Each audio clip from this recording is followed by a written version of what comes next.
So I made a new tank.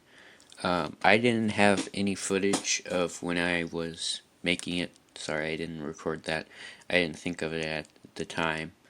There are some new videos on the way coming, but I just thought I'd show you this one. The new tank I have. Um, so the steps I did to it was add some gray Krylon primer.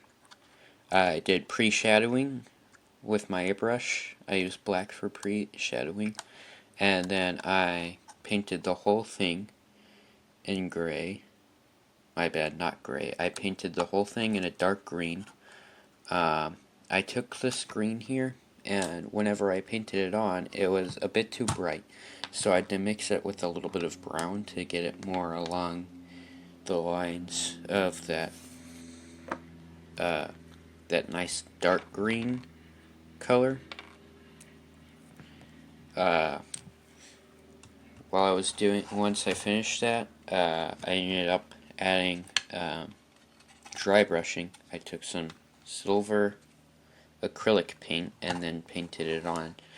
I took my brush and I got it mostly dry, and then I kind of really just dabbed it all over the place. What I did next was painted the small little details. Um, I added a decal for the number. I ran out of water slide decals, so my my alternative to that was to take some tape and then draw out 532, which was the number I originally had on it. The first time I painted it not very well, and then I painted that over it, and then I intentionally made it not that great, because yeah, it's been painted on there. That was actually how they made it back then, was that they would paint it on there with a stencil, and so I did the same thing. Then I ended up making the little characters.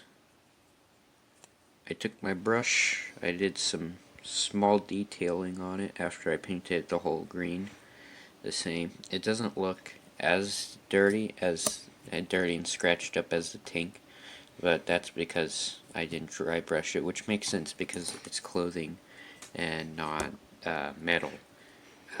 So after I painted the detail, took a toothbrush and then dipped it in black paint and then made the eyes, and they look pretty beady eyes. They look like some from Charlie Brown or Peanuts or the original Gundam or something. I don't know.